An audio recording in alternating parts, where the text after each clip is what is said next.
folks.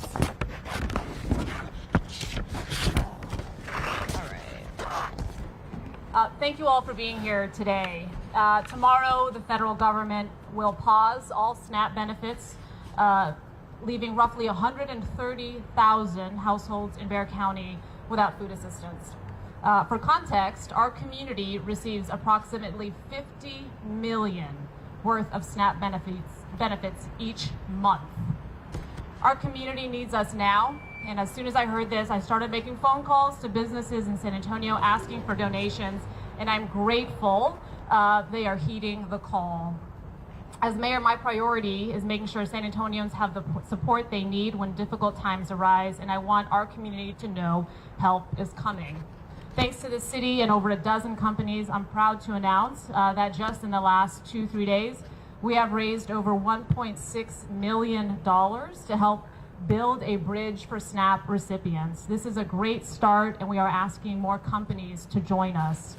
We will distribute over $1.6 million in HEB gift cards to help seniors and vulnerable residents facing food insecurity and financial hardship during the upcoming pause in SNAP benefits. Again, each household will receive a $150 gift card, and the more we raise, the more of our neighbors will be able to help. The donations will be managed and financially administered through the San Antonio Area Foundation, and those interested in contributing can go to the Feeding San Antonio Fund page on the site now and give to this cause. The city is finalizing a distribution plan that will use existing channels to make sure assistance reaches residents quickly and fairly, and thanks again to Human Services and Metro Health that are putting that together. I want to thank our title sponsor, USAA, and some of the key donors, including the Latino Foundation of the San Antonio Area Foundation, Frost Bank, Gordon Hartman Family Foundation, HEB, Joris General Contractors, Kim Rapier Foundation, thank you, Kim, for being here, Spurs Sports and Entertainment, Valero, and of course the Area Foundation for their work. So again, more details about distribution will be announced next week, but I'm here to let folks know that you are not alone, and I hope more folks will join us.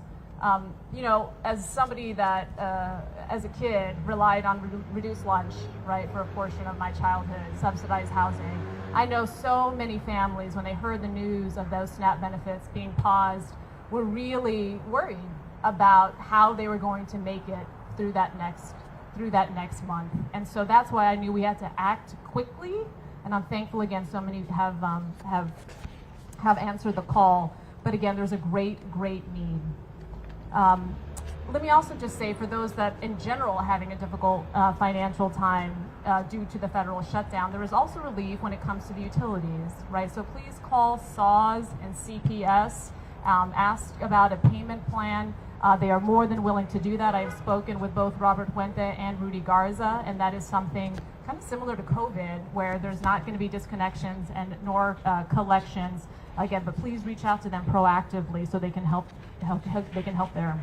No person in our community should be going hungry in San Antonio. We're doing everything we can to make sure families have the support they need during this very difficult time. We know this is only the start, though, right? 1.6 million will help about just shy of 11,000 families. But again, we know there is great need. The more we raise, the more families we can help. We need the federal government to get back up and running, right? So the most vulnerable in our community can put food on the table.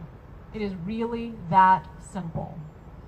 I want to take the time to, again, thank some of the folks that have shown up today, given some of their generous contributions. And I'd like you to, if you'd like to share a few words, you're more than welcome to do so again. But about 1.6 million in just a couple of days shows how generous our community is. And we'll continue helping as many folks as we can. Okay. I'm going to invite Kim Rapier to join me. And if that sounds familiar, it's because I was just with her a couple of days ago, as they are also Kim is so generous with our community, one of the sponsors for the Raul Jimenez dinner. So Kim, please, if you'd like to say something. Sure. Now is the time for local businesses and everybody to step up. The private sector needs to give in and help these people that are in desperate need of food. This is about to be winter time, and it's very important that people step up.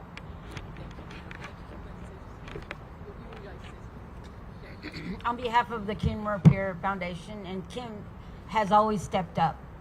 And we, as Kim Repair Foundation, can pivot. During COVID, we had same thing happen, and so many organizations that we funded and supported, we continue to do that at a higher level to help our San Antonio community.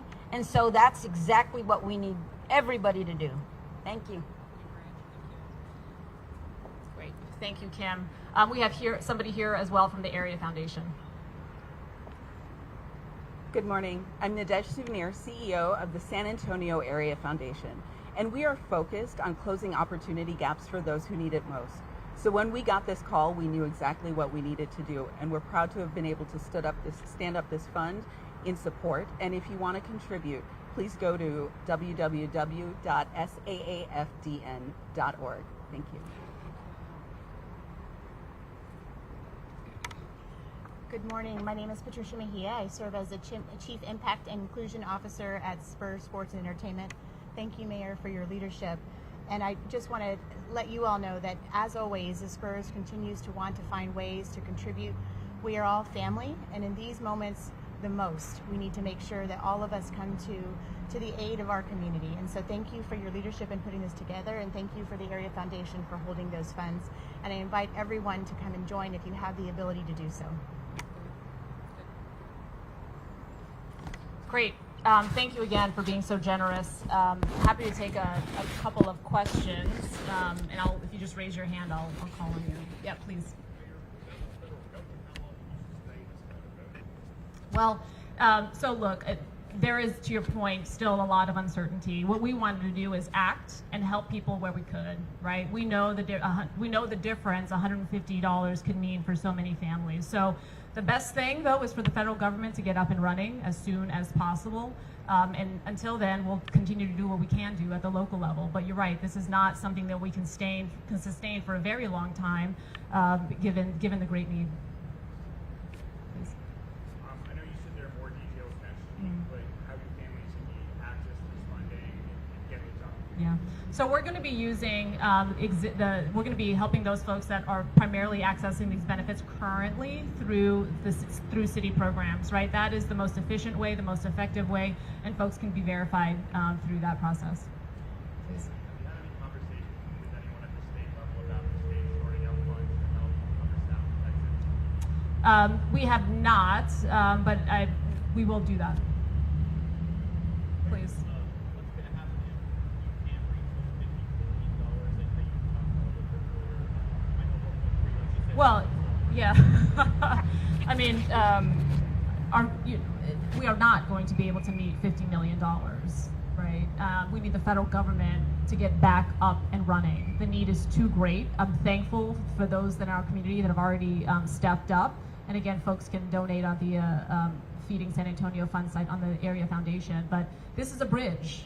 This is a bridge. It's not the solution. The solution is the federal government being up and running again. Yes, ma'am. Yeah.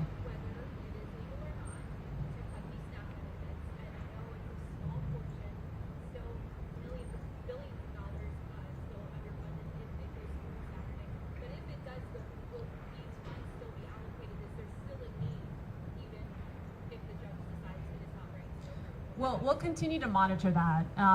We wanted to act because it is unprecedented during a federal shutdown that these benefits would not be at least front-loaded or somehow received by the recipients. So we are acting, and until we receive different guidance from our legal team, we'll continue moving forward, given the great need in our community. Yes.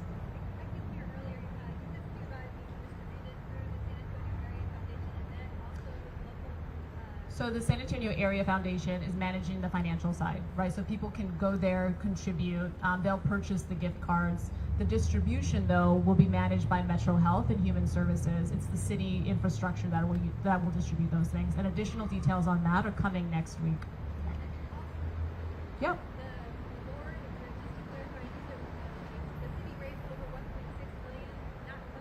So let me just say, it was the mayor calling and saying, "Hey Kim, can I count on you for 100,000?" And Kim saying, "Yes, ma'am, you can." And I'm very thankful. Literally. Right? You know, Peter Holt, "Can I count on you for 100?" Yes. USAA, "Can I count on you for 250?" Yes. So this has been pretty organic, just kind of understanding, hey, we've got a need, how do we do it? The city has done a great job, though, identifying what that infrastructure is going to look like so we can distribute these things very quickly. So because we know the contributions are coming in, and we wanted to give people an idea that when help is coming, and that'll be early next week. Thank you.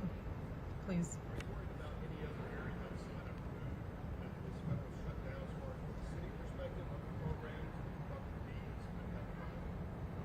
Well, look, I mean, I am very concerned, you know, certainly food assistance when we think of kind of the hierarchy of needs, right? And given the great need in our community. I mean, in general, I think we should all be very concerned about, you know, those folks showing up to work every single day, whether you're a civil servant, you're working at the airport right now, keeping folks safe, and you're not knowing when that next paycheck is going to come, and then continuing to also hear that some jobs may just go away. I think that uncertainty, it's not only is it obviously tough on the bank account, I think it's tough on the heart. I think it's tough on the psyche, right? And we just don't need that. That's my concern, is that this is just needless suffering. And unfortunately, it's falling on the backs of the most vulnerable in our community. All right, thank you so much for your time.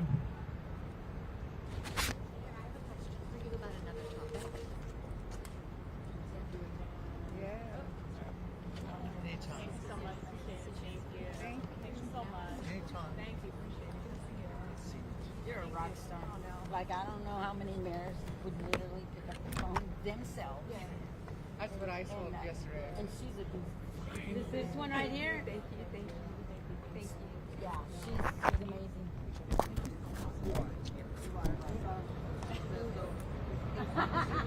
Whatever she needs. No, you're good. Yeah.